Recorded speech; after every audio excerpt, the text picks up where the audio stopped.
The snow didn't just fall in Wyoming, it smothered.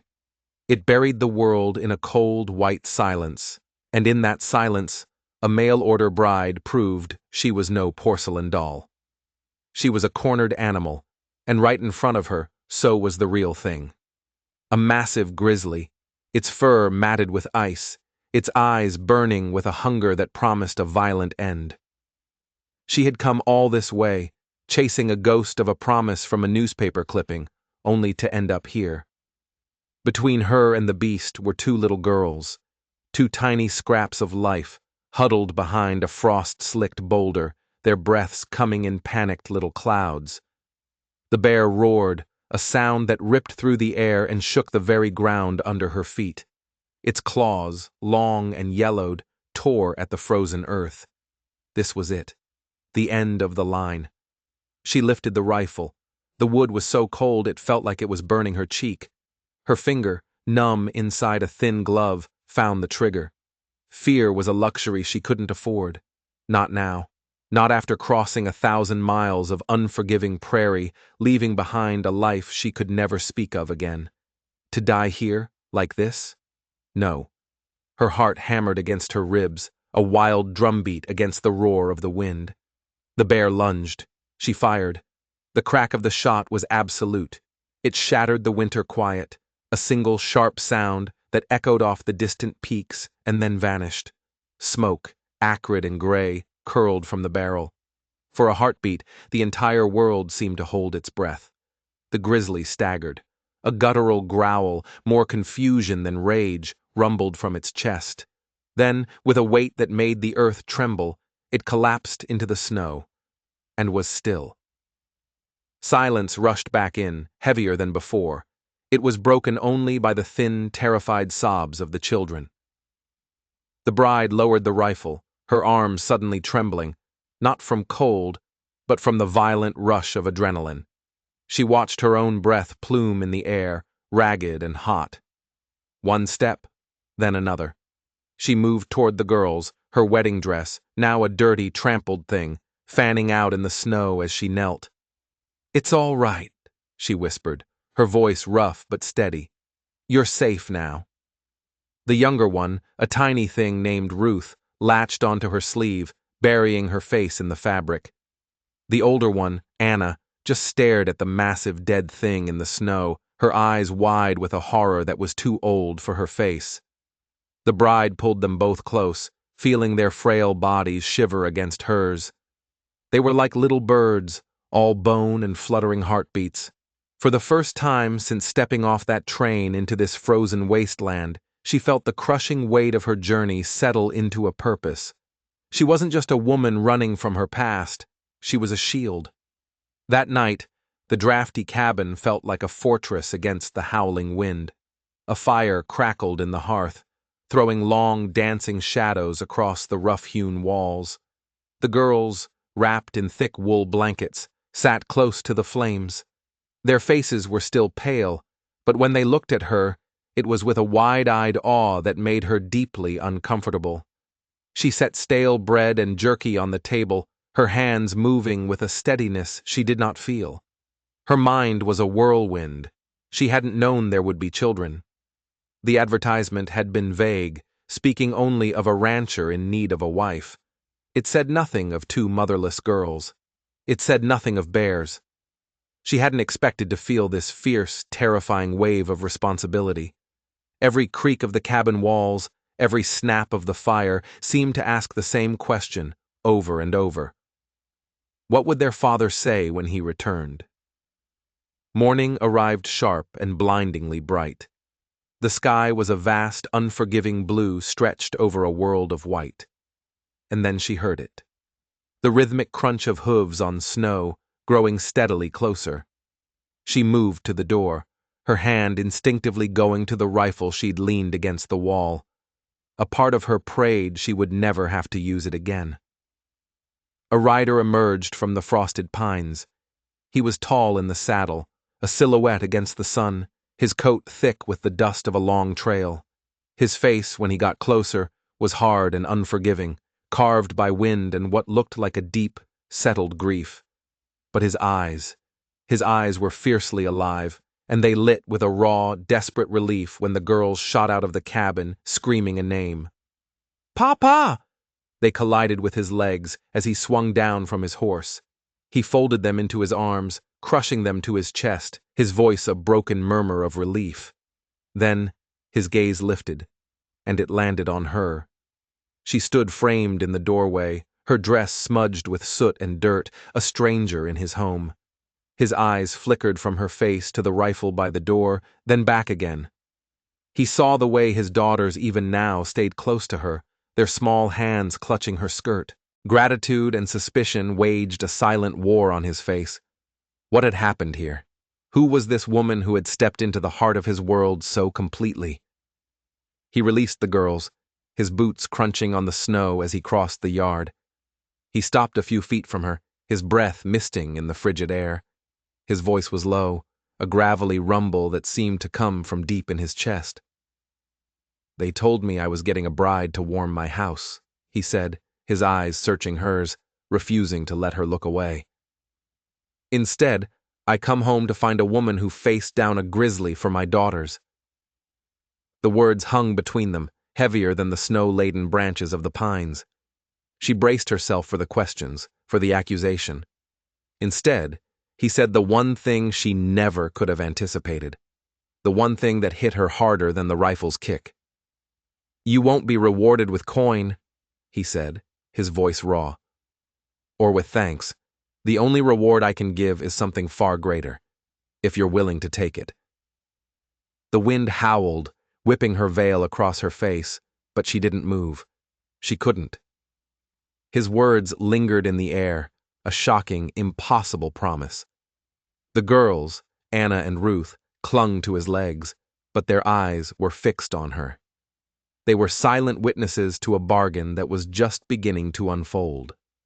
The rancher looked at her, and she was no longer just a mail-order bride, a stranger.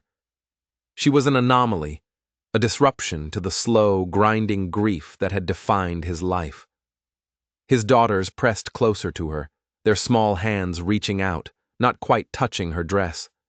They were asking a question their father had not yet put into words. "Will you stay?" She had left everything behind, a name, a family, a past that was a brand on her soul. She had boarded that train with the cold, hard belief that she was selling her future, bartering her life for a chance to simply disappear. Now she stood on a stranger's porch, with a rifle still smelling of gunpowder, a dead bear in the yard, and two children looking at her like she was a miracle. And their father, this hard, broken man, was offering a reward that had nothing to do with money. His hand, calloused and rough from years of leather and rope, lifted slowly. It was not a gesture of threat, but one of profound hesitation. "You saved my girls," he said, his throat tight, the words thick with a mix of gratitude and sorrow that was painful to hear. "If you'll accept it, I won't just give you my thanks. I'll give you my name, a place in this house, a chance to be more than just a woman who signed a piece of paper." The offer struck her like a physical blow. She had prepared herself for a cold, loveless arrangement, a business transaction. She had expected to be a housekeeper, a cook, a silent presence in a lonely man's home. She had not expected this, an invitation, an offering of belonging that felt more dangerous than any wild animal. The girls were holding her hands now, their small fingers locked with hers, anchoring her to the spot. She finally met his gaze, her own voice barely a whisper. "And if I fail them? If I fail you?" The rancher drew a long, slow breath, a breath that seemed to carry the weight of 1,000 lonely nights. "You faced a bear with nothing but a lace dress on your back and fire in your eyes," he said, a flicker of something new glinting in their depths. "You won't fail." The snow swirled around them, catching the morning sun like a million tiny diamonds. And for the first time since his wife had been laid in the ground, the cabin didn't look like a tomb. It looked like a place where something might grow again. But as he held the door open for her, she saw something else in his eyes, beyond the grief and the gratitude. It was fear, a deep, gnawing fear that told her the bear was not the only monster in these woods. The cabin door groaned shut, sealing them inside. The warmth from the hearth was a welcome shock after the biting cold. The girls, suddenly shedding their fear, scampered to the fireplace, their laughter a sound that seemed to have been absent from this place for a very long time. The rancher, Samuel Ward, removed his gloves with slow, deliberate motions.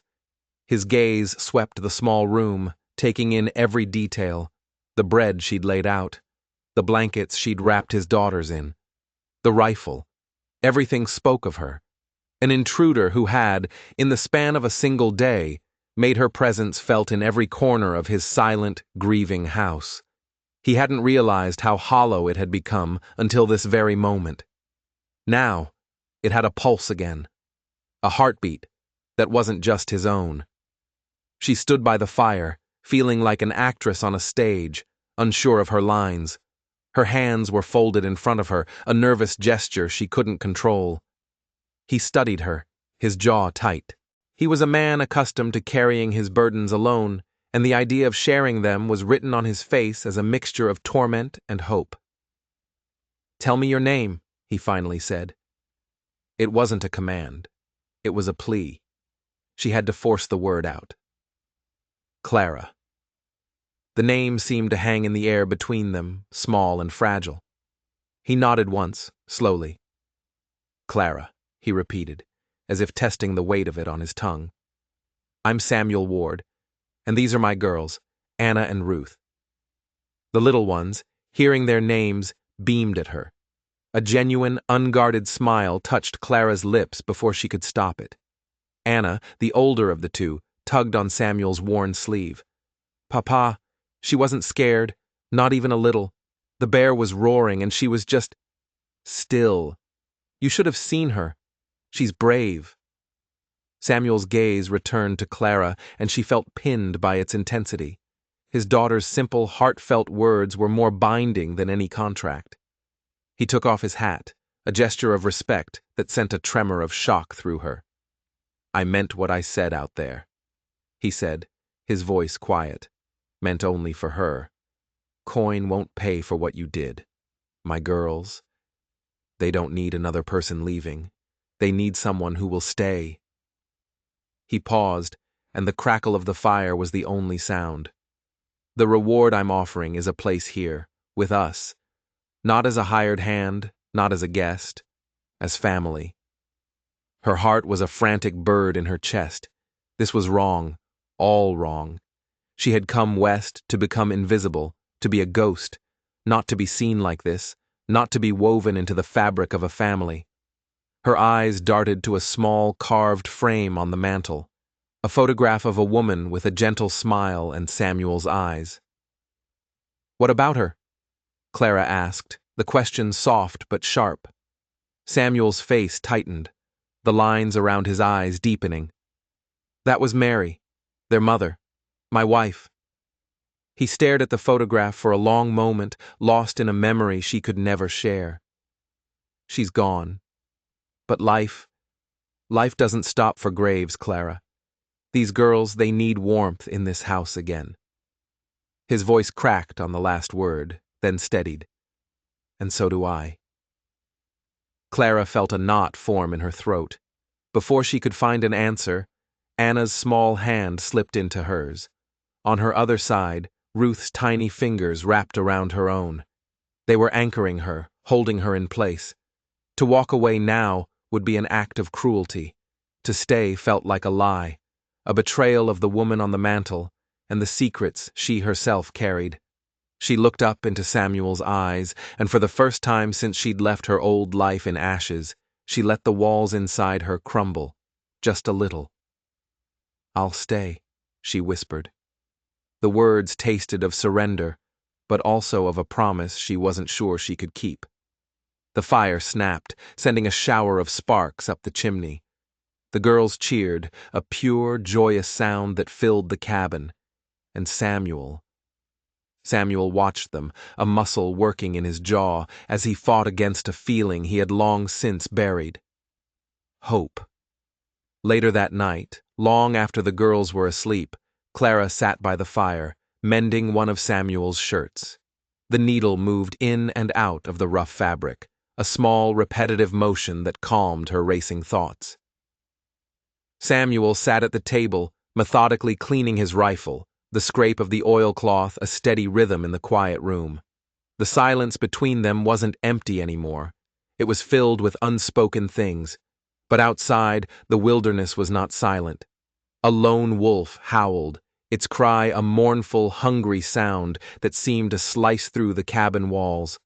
The wind picked up, rattling the shutters, and Clara had the chilling sensation that the bear had only been the beginning. Something else was out there, circling in the dark. Something far more dangerous than a hungry animal. And in the settlement miles away, she knew tongues were already wagging. A grieving rancher, a mail-order bride who appeared out of nowhere, a dead grizzly. The whispers were starting, and whispers in a place this isolated could be as deadly as a blizzard. The first hint of real trouble came not from the wilderness, but from the land itself. The day after she agreed to stay, Samuel took her to the edge of his property. The snow was deep, but he moved through it with a grim purpose. He stopped near a line of ancient-looking fence posts, his breath misting in the cold air. "This is it," he said, his voice flat. "From the ridge to the creek, this is Ward land, has been for 2 generations." Clara looked out at the vast, snow-covered expanse. It was beautiful, but desolate, lonely. Then she saw it.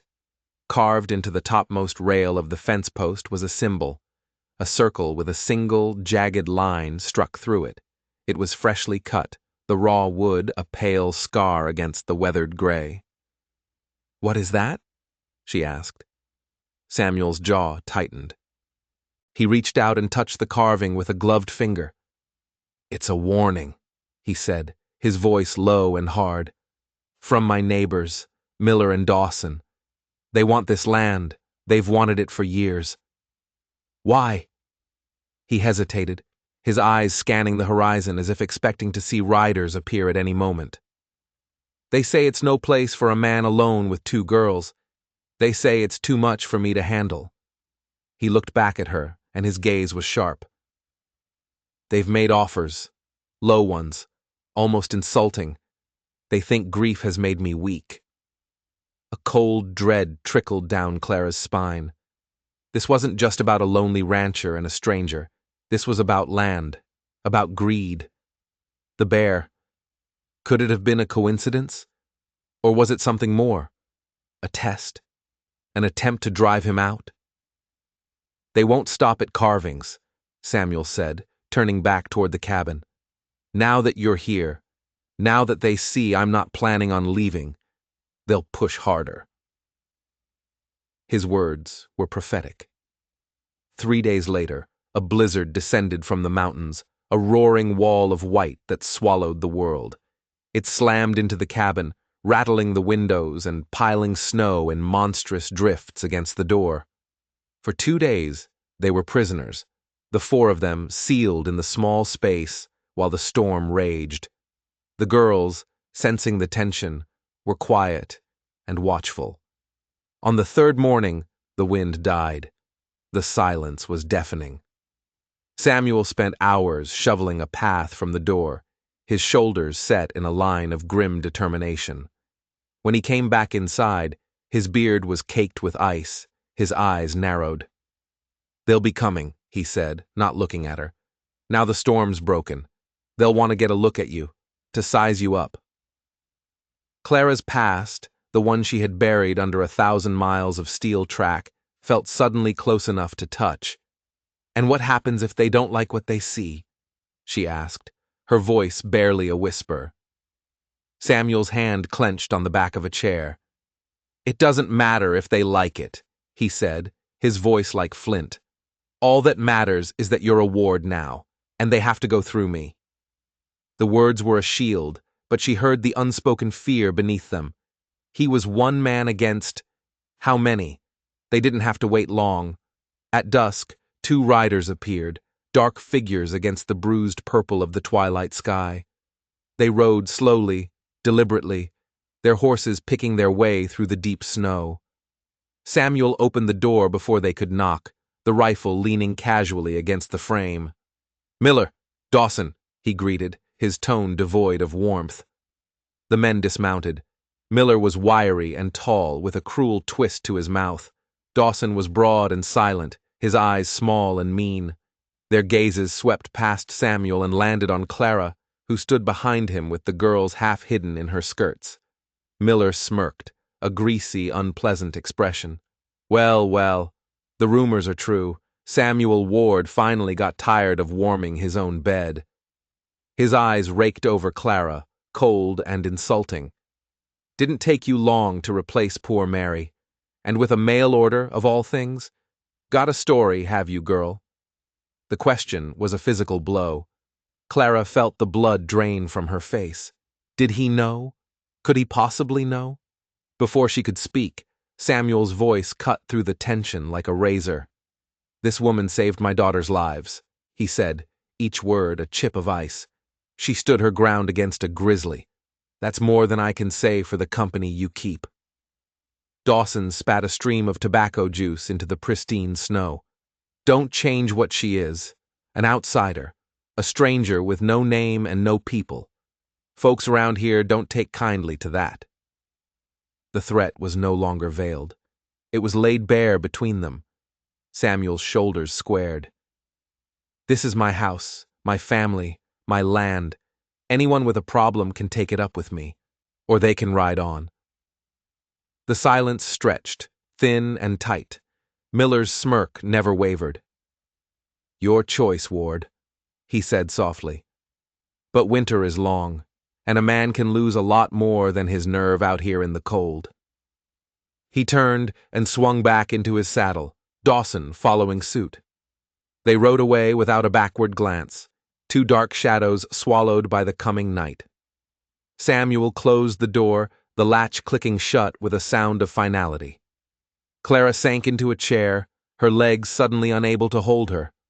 Samuel came to her, crouching so their eyes were level. "They don't get to decide what happens here," he said, his voice fierce. "I do." The firelight flickered in his eyes, and she saw it then. The man beneath the grief, the fighter who had been dormant for too long. But as he spoke, his gaze flickered toward the girls, and Clara understood the true source of his fear. He wasn't afraid for himself. He was afraid for them. And she, this stranger he'd named his own, was now standing squarely in the path of the danger. That night, she couldn't sleep. The howling of the wind sounded like whispers, like the threats Miller had left hanging in the air. She lay in the small, cold room Samuel had given her, listening to the house settle around her. She could hear Samuel's restless movements in the main room, the scrape of his chair, a heavy sigh. He wasn't sleeping either. They were 2 strangers under one roof, bound together by 2 little girls and a danger that was closing in. She thought about leaving, disappearing into the snow before morning, just as she had disappeared from her old life. It would be easier, safer for them. But then she pictured Anna's trusting gaze and Ruth's small hand clutching hers. She pictured Samuel standing in the doorway, a lone sentinel against the coming storm. She had run once. She wasn't sure she had it in her to run again. The next morning, the well was poisoned. Samuel discovered it at dawn. A thick, oily sheen floated on the surface of the water, and the smell was acrid and chemical. The bucket came up coated in filth. It was Miller and Dawson's answer. A quiet, vicious act of war. They couldn't fetch water from the creek. It was a half-mile away, and the path was treacherous with snow and ice. They were trapped, with only a few barrels of clean water left in the cabin. "This is how they work," Samuel said, his face a mask of cold fury. "They won't face me head-on. They'll chip away at us, try to starve us out, freeze us out." He paced the small cabin like a caged animal. "Mary, She knew they were after this land. She told me to be careful. Clara's blood ran cold. What did she know, Samuel? He stopped pacing and looked at her, his eyes filled with a grief so profound it was like looking into an abyss. She was a surveyor's daughter. She knew how to read the land. She spent the last few months before she died, mapping, exploring the ridges. He shook his head, a gesture of frustration and pain. She said she'd found something that would change everything for us. She never got to tell me what it was. He turned away, staring into the fire. She went out riding near the North Ridge. Her horse came back alone, spooked. They said she fell. A tragic accident. His voice was hollow. I never believed it, not for a second. Miller was the one who found her. A horrifying puzzle was beginning to take shape in Clara's mind. A dead wife who found something valuable, greedy neighbors who wanted the land, a convenient accident, and now a new woman in the house, a new family taking root, throwing a wrench in their plans. They weren't just trying to scare Samuel. They were trying to finish a job they'd started a year ago. That night, the wolves came. Their howls started as a distant, mournful chorus, but they grew closer, more frenzied. It wasn't the sound of a lone hunter. It was a pack, a large one. Samuel was on his feet in an instant, rifle in hand. They've been driven down from the high country by the storm, he muttered, but his eyes told a different story. He didn't believe it was a coincidence. Clara herded the girls into the corner, away from the single unshuttered window. The howling was just outside the cabin now, a terrifying symphony of snaps and growls. The horse in the small corral was screaming in terror. Suddenly, there was a heavy thud against the door, then another. They were testing it. Hunting. Samuel moved to the window, peering through a crack in the shutter. They're not just circling, he hissed. They've been baited. Clara's heart stopped. What do you mean? There's a carcass, a deer, dragged right up to the edge of the clearing. They were drawn here, deliberately. Miller and Dawson. It had to be. This was their next move. Not just poisoning the well, but setting a pack of starving wolves on their doorstep. It was monstrous. A new wave of anger, cold and clear, washed over Clara's fear. She wouldn't cower in a corner. She had faced a bear. She would not be broken by dogs. She looked around the cabin, her eyes landing on a long bow and a quiver of arrows hanging by the hearth. They were old, dusty. Whose are those? She asked, her voice tight. Samuel glanced over his shoulder. Mary's. She was better with it than I am with a rifle.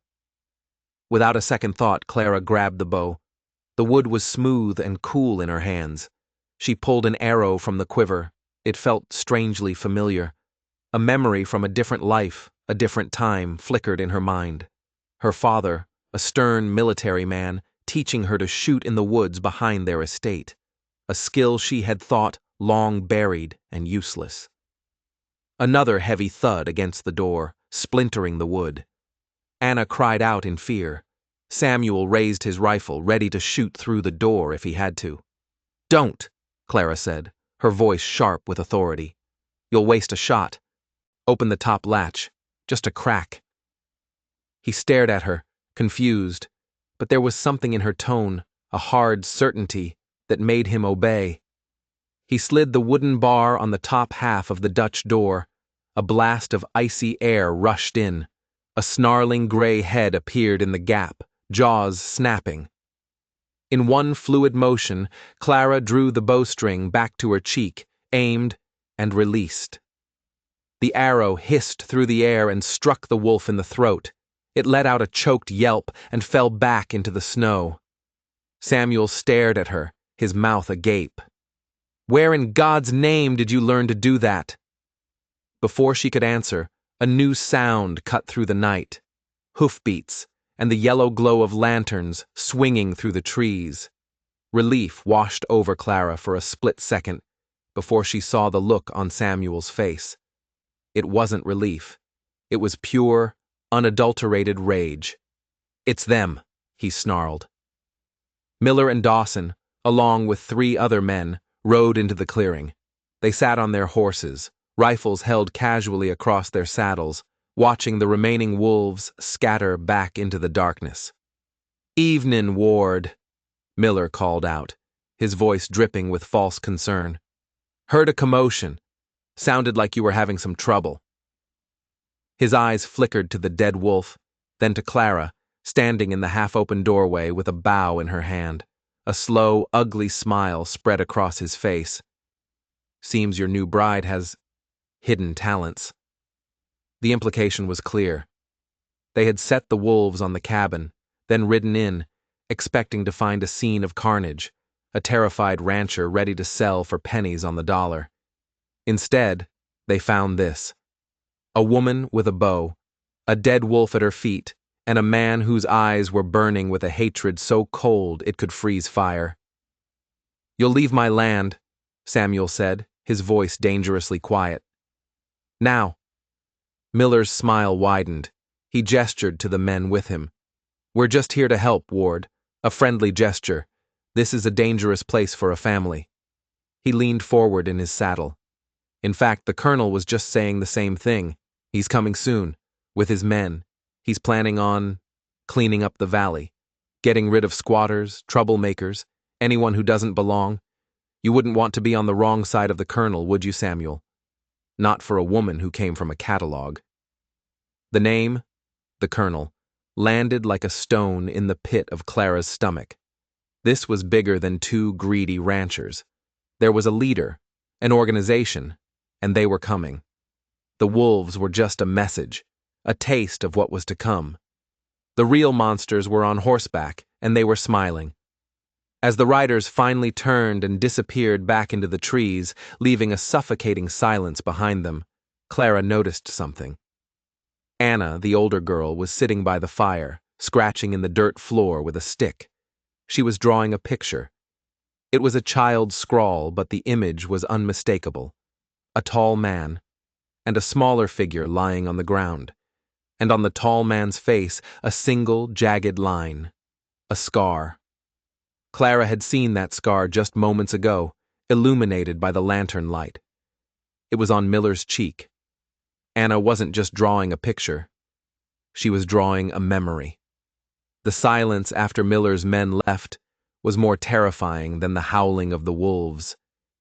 It was a silence filled with unspoken truths and the chilling certainty that they were no longer just fighting for land. They were fighting for their lives.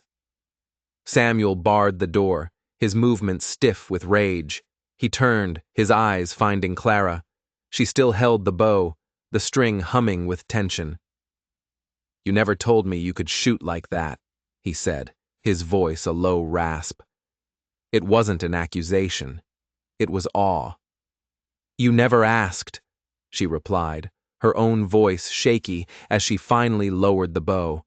The strength that had flooded her veins was gone, leaving her trembling. Her past was a tapestry of secrets, and one of them had just saved their lives.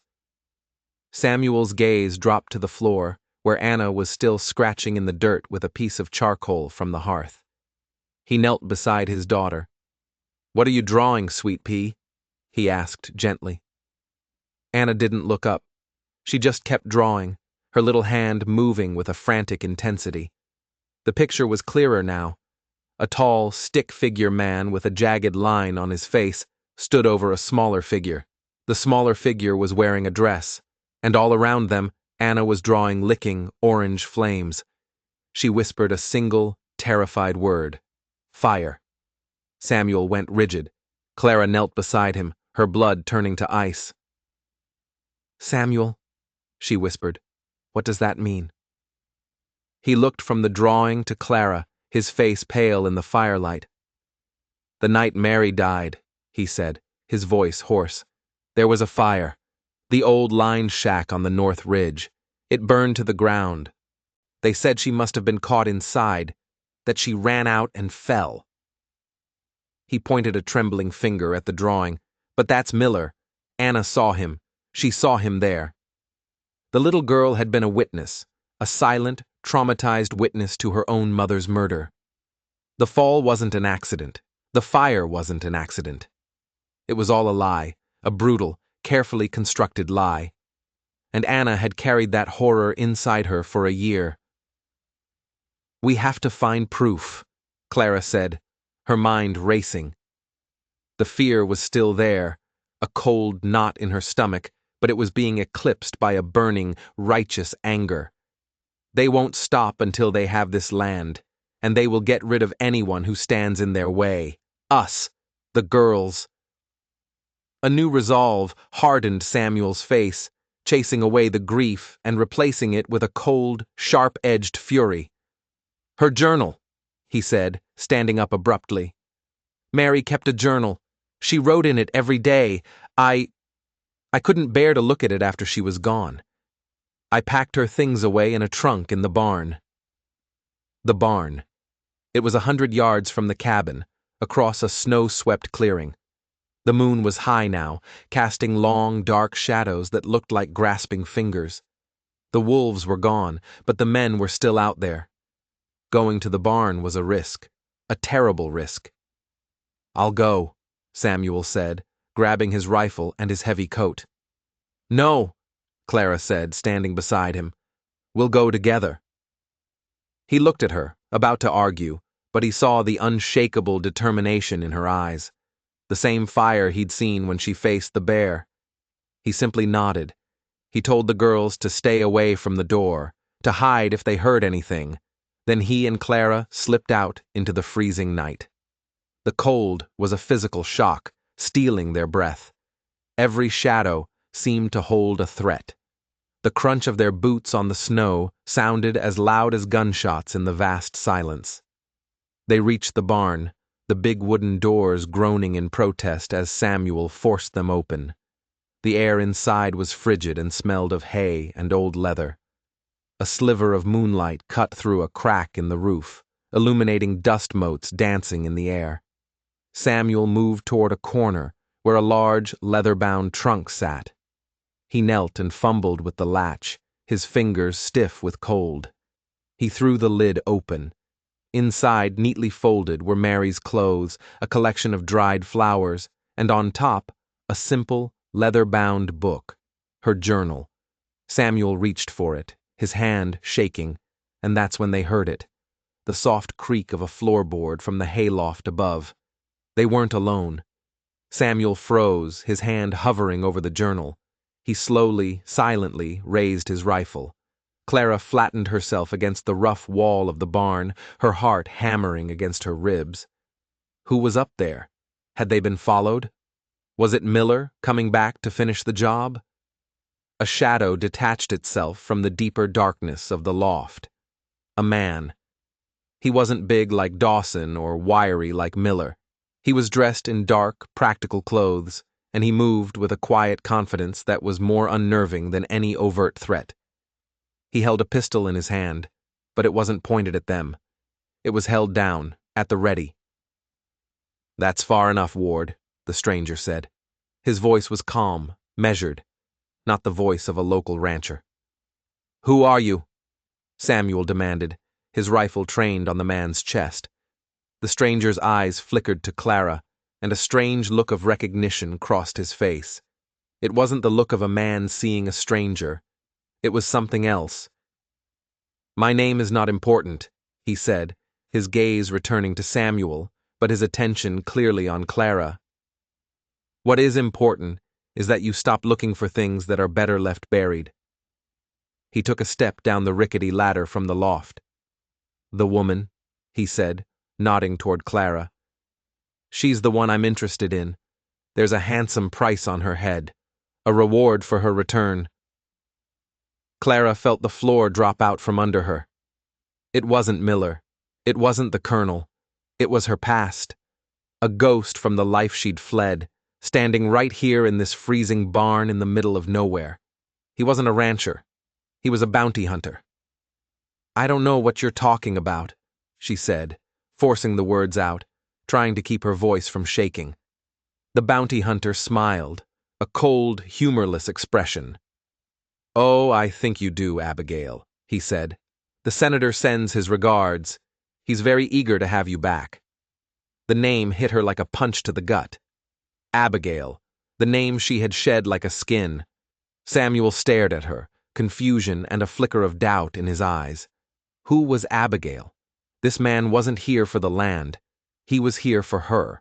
Her secret was out, and it had brought a new, far more dangerous player into their already deadly game.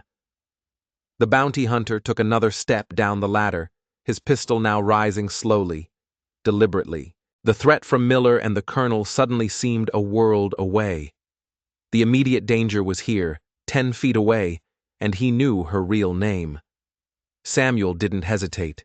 He shifted his aim from the bounty hunter and fired, not at the man, but at the oil lantern hanging from a beam just above his head. The shot echoed like a cannon in the enclosed space. The lantern exploded, showering the hayloft in burning oil and glass. Flames erupted instantly, climbing the dry, dusty timbers with terrifying speed. "Run!" Samuel yelled, grabbing Clara's arm and shoving her toward the barn door. The bounty hunter cursed, jumping down the last few feet of the ladder to avoid the flames. They scrambled out into the freezing night as the barn began to burn, the orange glow lighting up the snow-covered yard. It was a beacon, a signal to anyone for miles around that something was happening at the Ward Ranch. They didn't stop running until they were back inside the cabin, the door barred behind them. The girls were crying, terrified by the gunshot and the roaring fire outside. Samuel ignored them, turning on Clara, his face a mask of confusion and betrayal. "Abigail?" he demanded, his voice low and dangerous. "A reward? What is he talking about?" Clara backed away, her hands raised as if to ward off a blow. The secret she had guarded so carefully, the reason she had traveled 1,000 miles to become a nameless bride, was about to unravel. My name is Abigail Forrester," she said, the words tasting like ash in her mouth. "I was a governess for Senator Thompson's children back in Philadelphia." She took a shaky breath, the whole sordid story tumbling out of her. The senator, a powerful, corrupt man. The rival he needed to silence. The meeting she wasn't supposed to see. The murder she witnessed. She hadn't run because of poverty or shame. She had run for her life. The mail-order bride advertisement had been a desperate gamble, a way to vanish into a part of the country where no one would think to look for a senator's governess. "The bounty hunter. Thompson must have hired him to find me, to bring me back," she finished, her voice a whisper. "To silence me for good." Samuel stared at her, the rifle still in his hand. He looked from her to his daughters, huddled by the fire, then to the window, where the reflection of the burning barn danced in the glass. He had invited a stranger into his home, into his family. But he hadn't invited a witness to a murder, a woman with a price on her head. The fire was a disaster.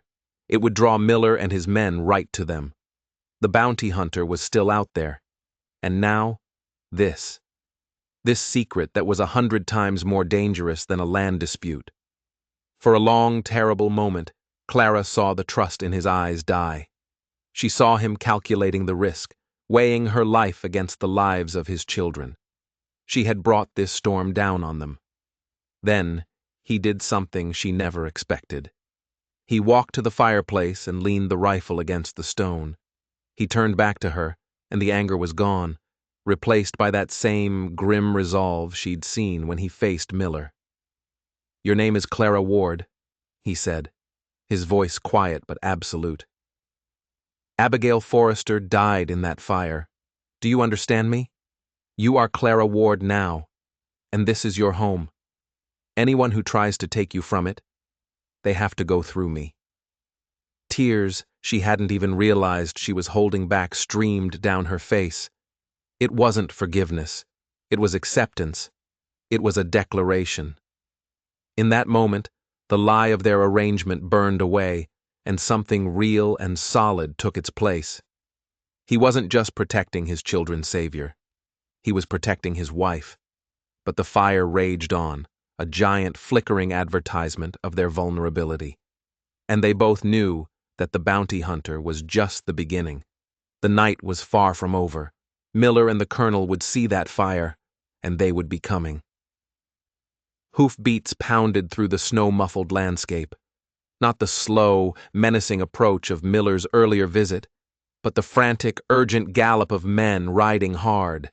Samuel grabbed the rifle, his face set like stone.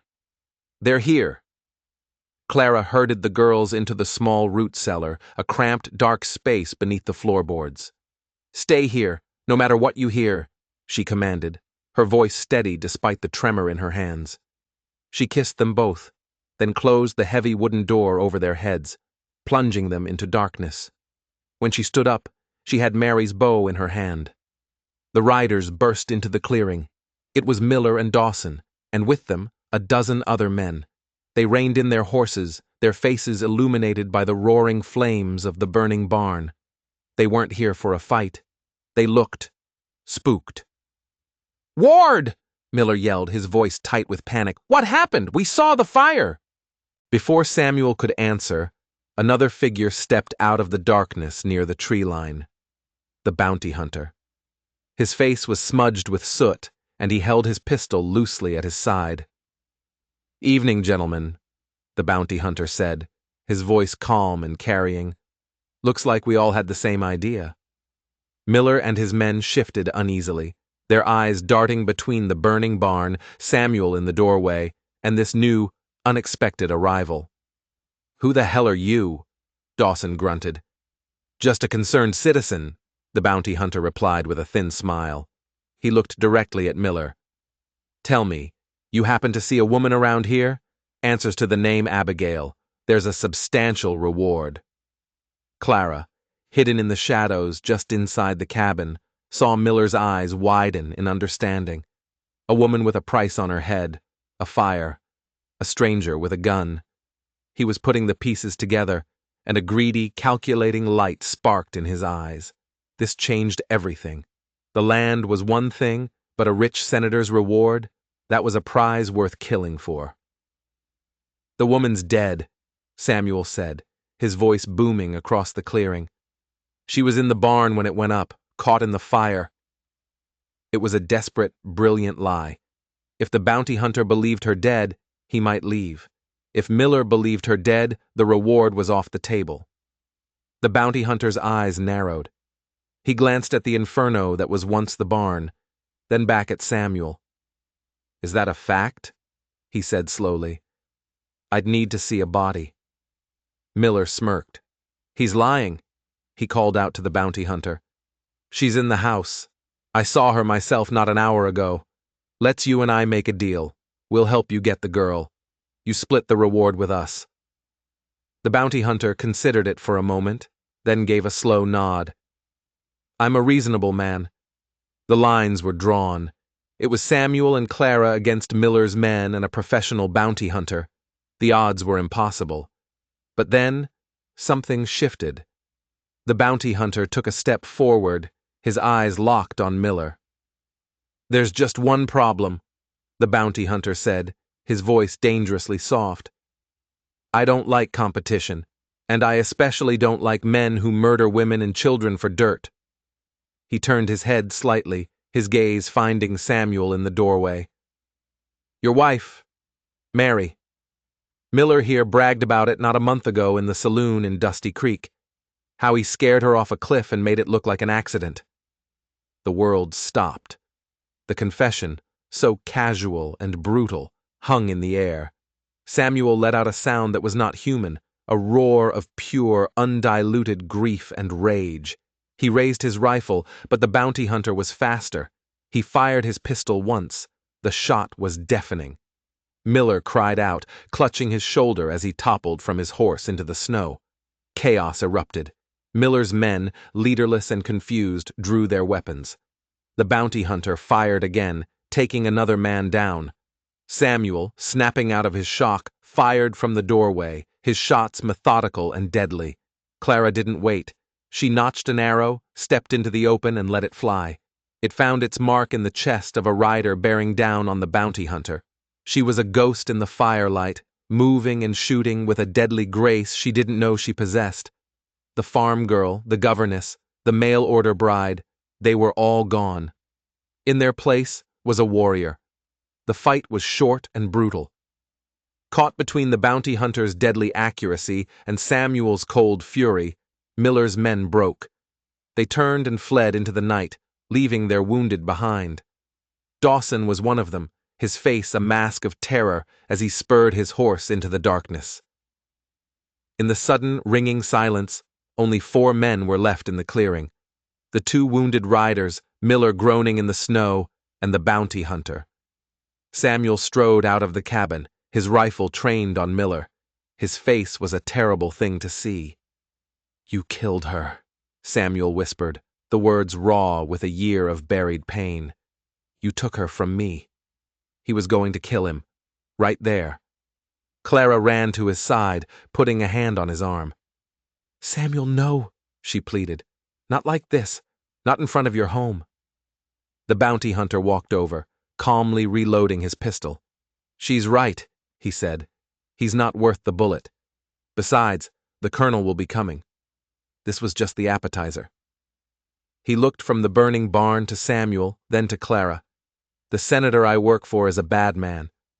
But the colonel, men like him are a plague. They spread until they've consumed everything." He holstered his pistol. "My name is Silas, and I'm officially off the clock. The senator can find someone else to do his dirty work. Abigail Forrester died in that fire, but Clara Ward, it looks like she's got a fight on her hands, and I've never been one to walk away from a good fight." He had switched sides. The man sent to capture her was now their only ally. A professional gunman against a small army led by a ruthless colonel. The barn was a funeral pyre for her old life. The battle was over. But the war, she knew, was just beginning. They dragged Miller into the cabin and tied him to a chair. His wound was painful, but not fatal. Samuel wanted answers.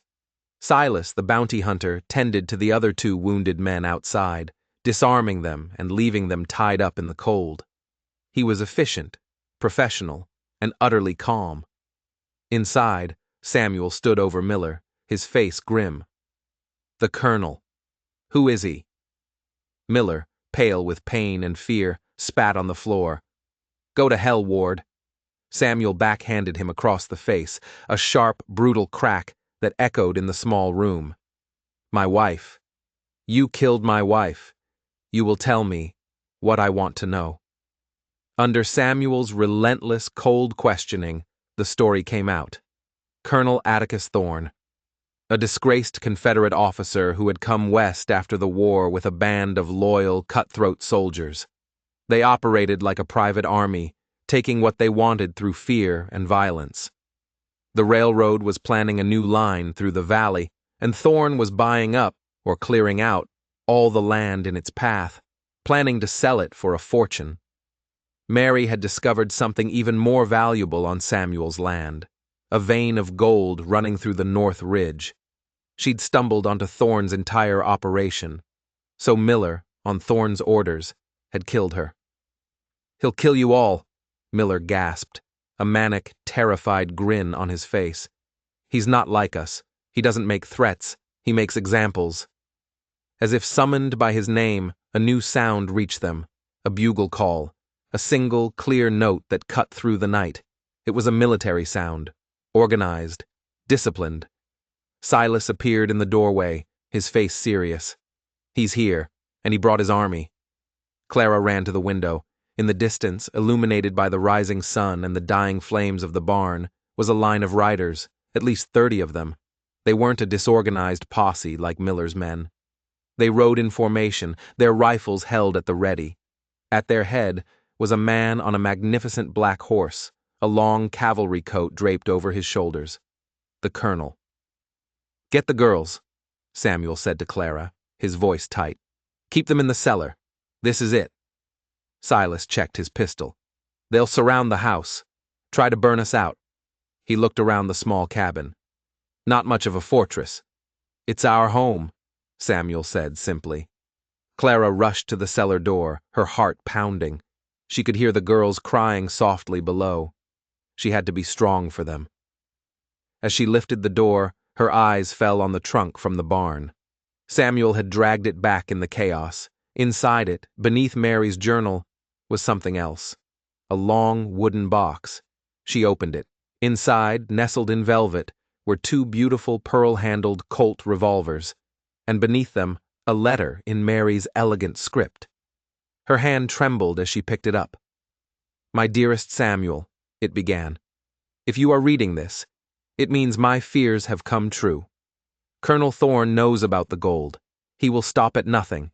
These pistols belong to my father. He taught me how to shoot, just as I have taught Anna. She is a better shot than you know. Trust her. Protect our home. The gold means nothing. The land is everything. Your loving wife, Mary." Clara stared at the letter, then at the pistols. Anna. Mary had taught Anna how to shoot. The quiet, timid girl who drew pictures in the dirt. It was another secret, a legacy left behind by a murdered mother. The colonel and his men were dismounting, forming a perimeter. The siege was about to begin. Clara tucked the pistols into the waistband of her dress and took a deep breath. She would not let Mary's legacy or her family be destroyed. She grabbed the bow, a quiver of arrows, and descended into the darkness of the cellar, not just to hide the children, but to prepare the last secret weapon of the Ward family. The first volley of shots shattered the morning quiet. Bullets ripped through the thin cabin walls, sending splinters flying.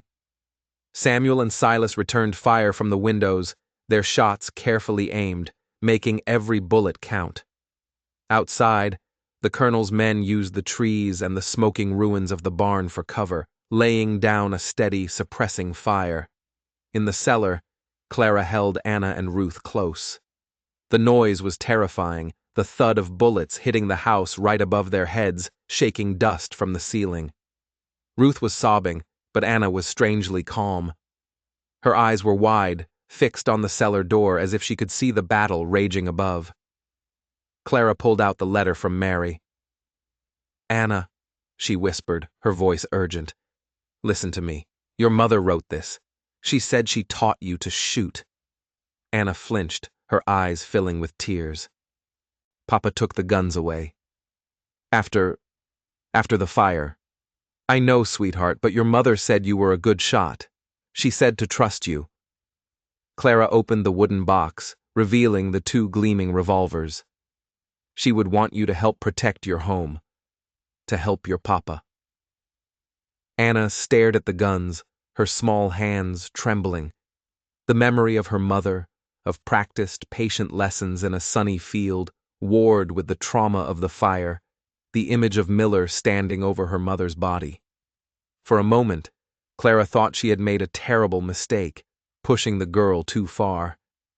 Then, Anna's small hand reached out and closed around the grip of one of the revolvers. Her knuckles were white, but her grip was firm. "She told me to always protect Ruthie," Anna whispered.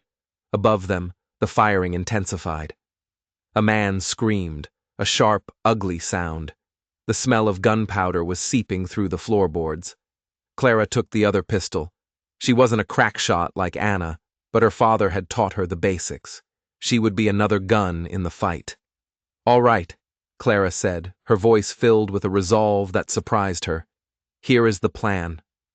Upstairs, Samuel was running low on ammunition. Silas was bleeding from a graze on his arm. They had taken down 5 of the colonel's men, but there were still too many. The colonel, staying out of range, shouted orders from horseback. "Burn them out!" he bellowed. Several men with torches started moving toward the cabin. They were going to set the house on fire with all of them inside. It was a death sentence. Samuel took aim at a man with a torch, but another burst of gunfire forced him back from the window.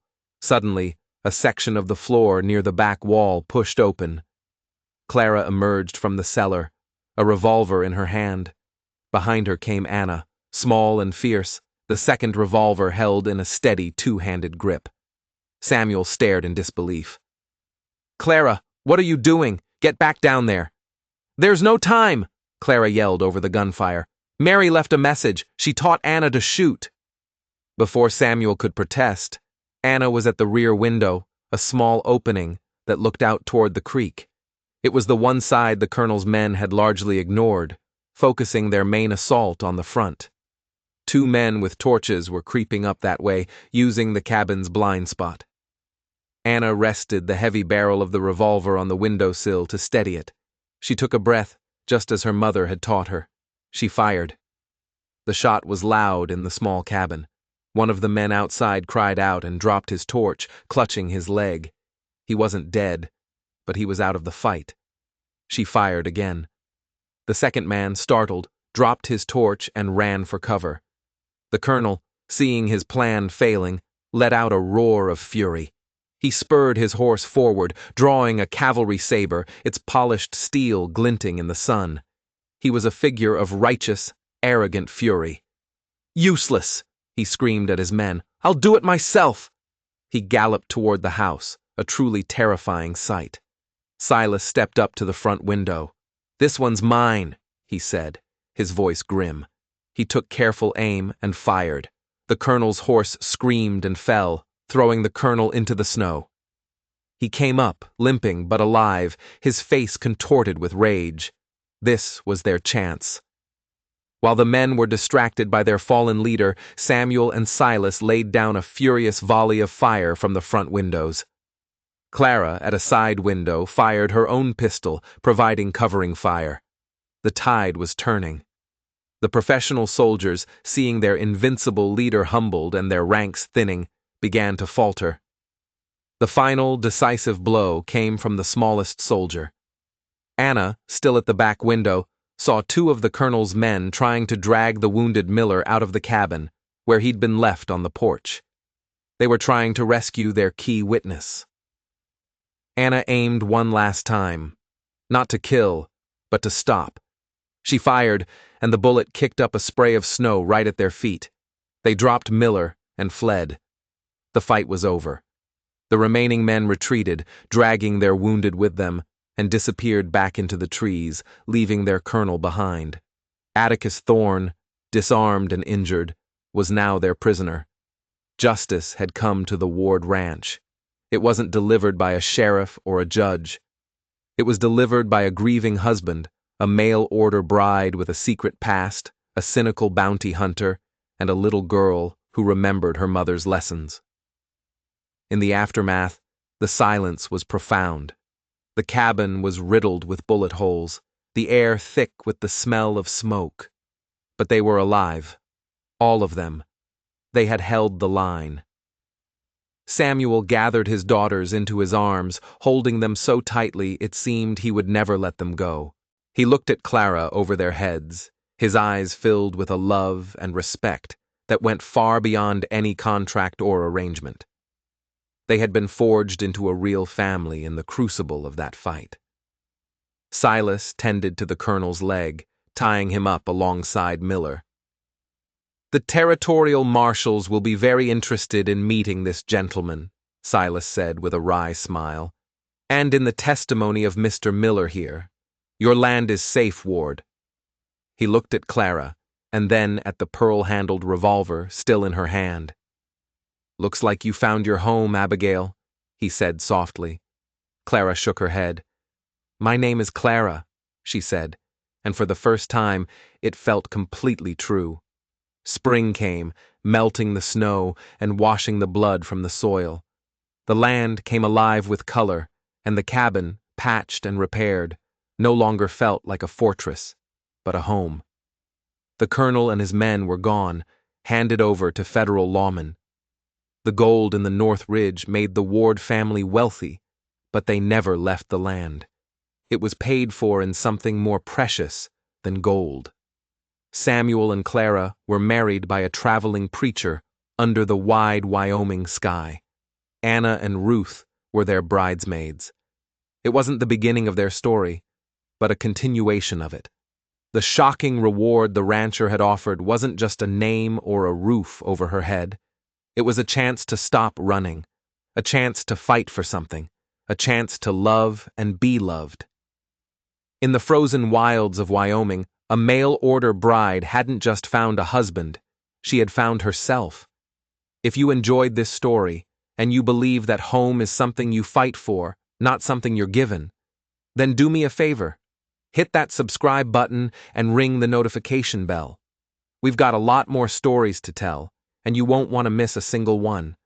And drop a comment below letting us know what you thought was the most shocking twist. Your support is what keeps this campfire burning. Until next time, stay safe out there.